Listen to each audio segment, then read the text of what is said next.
तोला घुमाहूँ। हाय रे मन मोहनी टूरी दीवानी गोरी भूमिका रानी रे, सतेरेंगा में तोला ले जाऊँ, रेस्ट हाउस में तोला घुमाहूँ। सतेरेंगा में तोला ले जाऊँ, रेस्ट हाउस में तोला घुमाहूँ।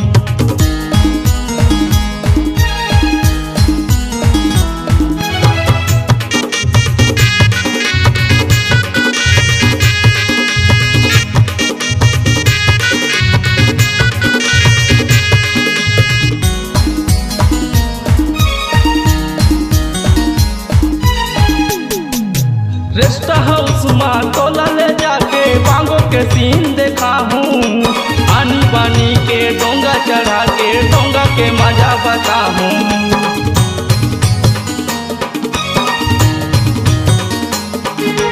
रेस्ट हाउस में तोला ले जाके बांगो के सीन देखा हूँ। आनी बानी के डोंगा चढ़ा के डोंगा के मजा बता हूँ। हाय रे मन मोहनी टूरी दीवानी गोरी भूमिका रानी रे, सतेरेंगा में तोला ले जाऊँ, रेस्ट हाउस में तोला घुमाहूँ। सतेरेंगा में तोला ले जाऊँ, रेस्ट हाउस में तोला घुमाहूँ।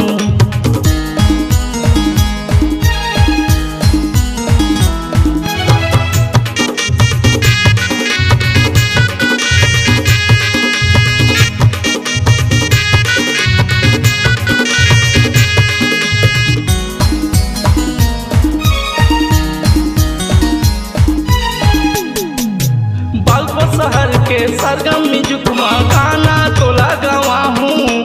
बहेरा गाँव के रे चैन डीजे महादा के रे नचा हूँ।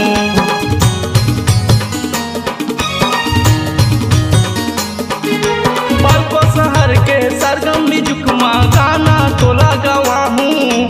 बहेरा गाँव के रे चैन डीजे महादा के रे नचा हूँ। हाय रे मन मोहनी टूरी दीवानी गोरी भूमिका रानी रे, सतेरेंगा में तोला ले जाऊँ, रेस्ट हाउस में तोला घुमाहूँ। सतेरेंगा में तोला ले जाऊँ, रेस्ट हाउस में तोला घुमाहूँ।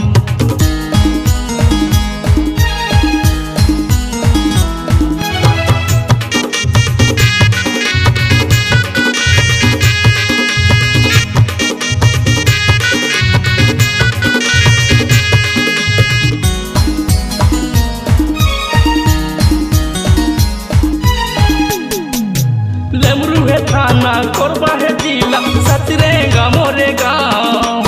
माझा पारा मारई था टूरी नावल महंत मोरे नाव।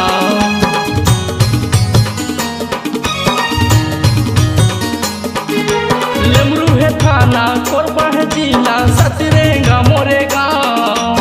माझा पारा मारई था टूरी नावल महंत मोरे नाव। हाय रे मन मोहनी टूरी दीवानी गोरी भूमिका रानी रे,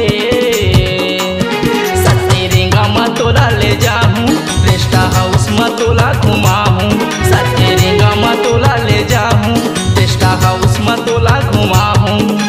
हाय रे मन मोहनी टूरी दीवानी गोरी भूमिका रानी रे, सतेरेंगा में तोला ले जाऊँ, रेस्ट हाउस में तोला घुमाहूँ। सतेरेंगा में तोला ले